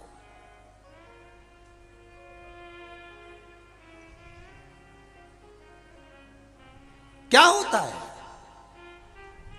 नंदी तप में लीन, शिवजी तप में लीन, शिव नहीं उठ रहे। विनायक ने नंदी के कानों में जाकर कह दिया, नंदी के कान में जाकर कहा, नंदी के नेत्र नहीं खुले। नेत्र किसके खुले? जम के बोलो, महादेव के खुले हैं, शिव जी के खुले हैं। ये मन का तार, नंदी शंकर की आराधना कर रहे थे, शिव अपनी भक्ति में डूबे थे। यहाँ कहा, यहाँ पहुंचा, जो दिल में था उस तक बात पहुंच गई। नंदी के दिल में शिव थे, तुम कहे नंदी ने शंकर तक बात पहुंचा दी। वो सूत्र जो बंधा था दिल से दिल तक का, वो पहुंच गया। वो सूत्र जो दिल से दिल तक बंधा हुआ था, मन से बंधा हुआ था, खबर वहां तक पहुंच गई, खबर पहुंच गई।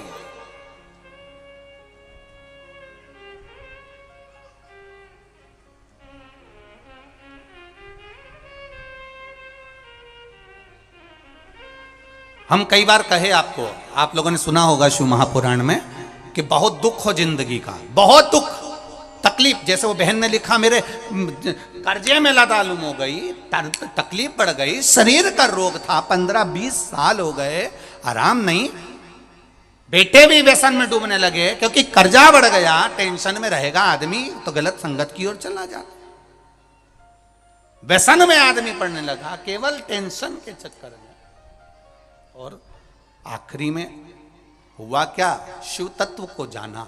आपसे भी निवेदन है, जब दुख की घड़ी अपार हो, समस्या बड़ी हो, बहुत तकलीफ हो, बहुत कष्ट हो, एक लोटा जल जब महादेव को चढ़ाने के लिए जाओ, चढ़ाकर 2 क्षण मंदिर के अंदर नंदी के पास 2 क्षण बैठकर मेरे महादेव को निहारना। अपने दिल की बात उसके पास में बैठकर नहीं भी कहोगे ना, तो नंदी के पास मात्र बैठ भी गए, उस नंदीश्वर के पास मात्र बैठ गए, तो वो तुम्हारे दिल की बात समझ जाएगा।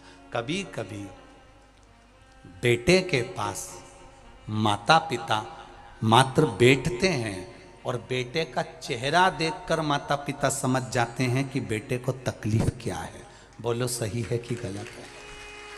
बेटा नहीं कहता कि मैंने को कर्जा हो गया, बेटा नहीं कहता कि मैंने डब्बे में लगा दिया, बेटा नहीं कहता कि मैंने शेयर मार्केट में लगा दिया, बेटा नहीं कहता कि मेरा जमीन में पैसा डूब गया। मात्र बेटा बैठा है अपने माँ बाप के पास में, और माता पिता ने बेटे का चेहरा देखा और उतने में समझ गए कि बेटे को तकलीफ क्या है, बेटे को कष्ट क्या है, क्या तकलीफ है मेरे पुत्र को।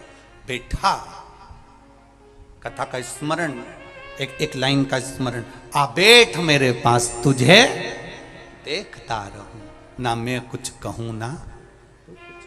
देखने में समझ आ जाएगा क्या है इसको, क्या बोल रहा है, क्या है।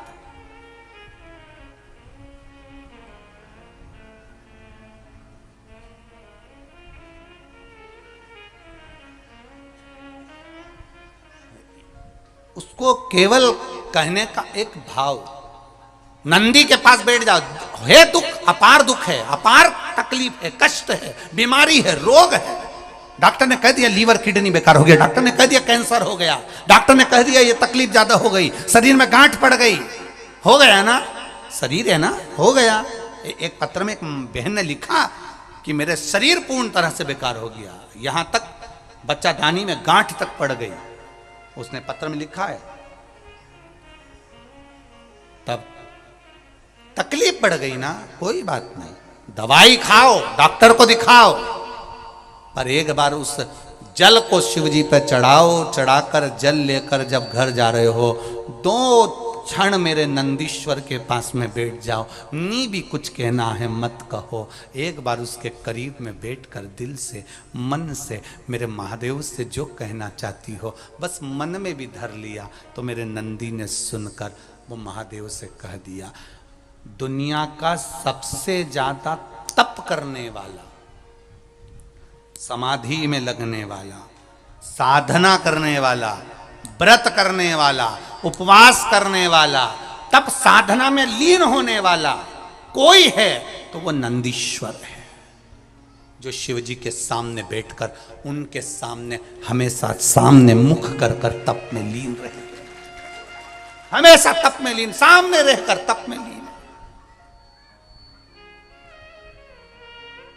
कौन कौन गया शंकर जी के मंदिर? सब गए हो? नंदीश्वर को देखा है? रख लो हाथ। तुम गए तो कभी नंदी ने पलट के तुम्हें देखा? अरे बोलो तो जम के, नहीं देखा।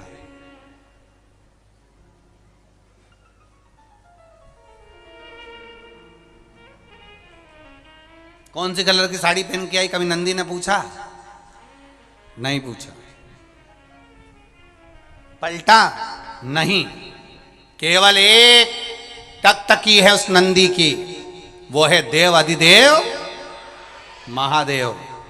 नंदी की कथा कहती है जब हम शिव महापुराण में जाएं, भगवान की कथा में जाएं, मंदिर में जाएं, नंदी हमको सीख देता है कि तुम्हारा ध्यान दूसरी जगह नहीं जाना चाहिए, मैं शिव को देख रहा हूं, तुम भी शिव का दीदार कर जाइए। कुछ नहीं देखती, कुछ नहीं।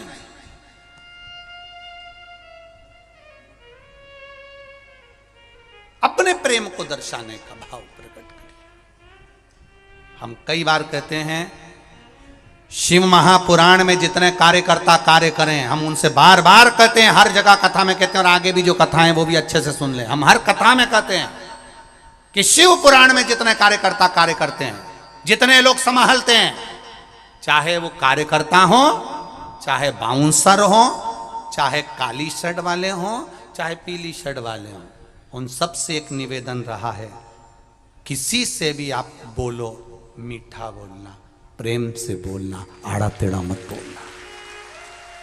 दुनिया के लोग आपको नंदी के रूप में देखते हैं, सेवक के रूप में देखते हैं कि आप देवाधिदेव महादेव की सेवा करने आए हो, और आप अगर किसी से अपशब्द कह दो या किसी से आड़ा टेढ़ा कह दो तो उसमें आपकी श्रेष्ठता नहीं है।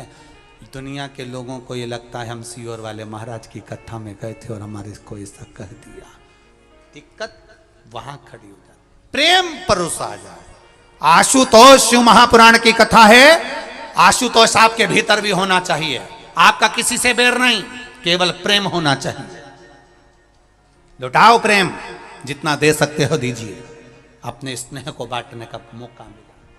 क्या मिला ये कोकड़ी वालों को, क्या मिला है बालोदा बाजार वालों को, ये भाटापारा वालों को, ये कोकड़ी गांव के लोगों को, बालोदा बाजार वालों को, भाटापारा वालों को, या छत्तीसगढ़ वालों को ये 7 दिन प्रेम लुटाने का मौका मिला है। कितना लुटा सकते हो लुटाइए।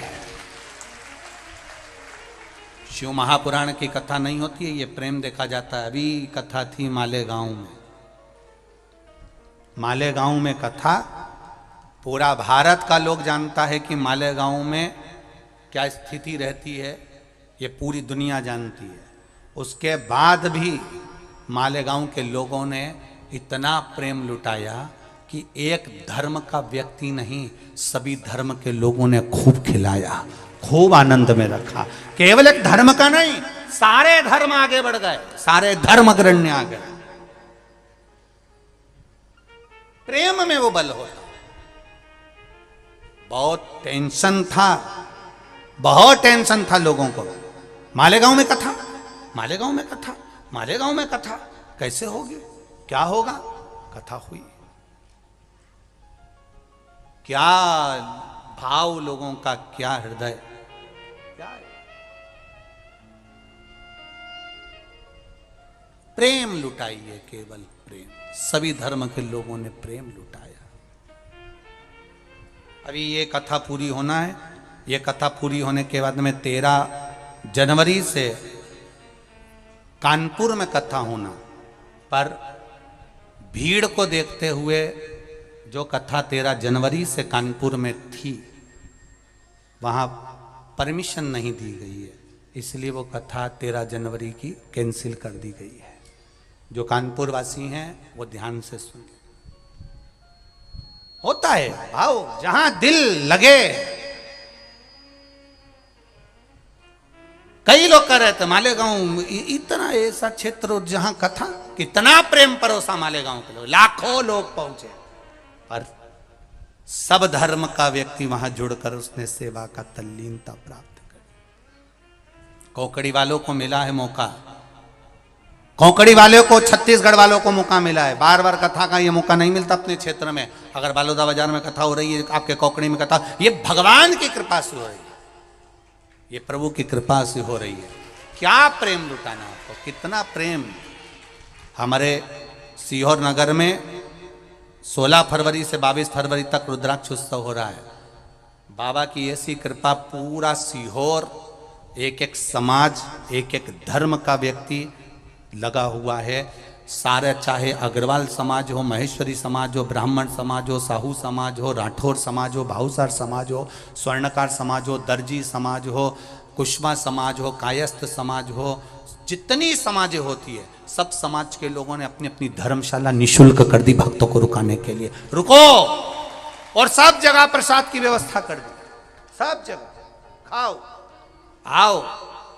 16 फरवरी से 22 फरवरी रुद्राक्ष महोत्सव में कितने लाखों लोग जहां पहुंच रहे हैं। भगवान का केवल एक रुद्राक्ष का महत्व, और कंकर संकर की भूमि पर दुनिया के लोगों को जितना रुद्राक्ष का आनंद है उतना लोगों को केवल शिवरात्रि के दिन फुलेरा दूज का जो महत्व है, वो फुलेरा दूज के महत्व को जानने के लिए केवल दुनिया के लोग वहां पहुंचते हैं, केवल फुलेरा का आनंद लेने के। कितना महत्व है रुद्राक्ष महोत्सव, उसको जानो, लुटाइए।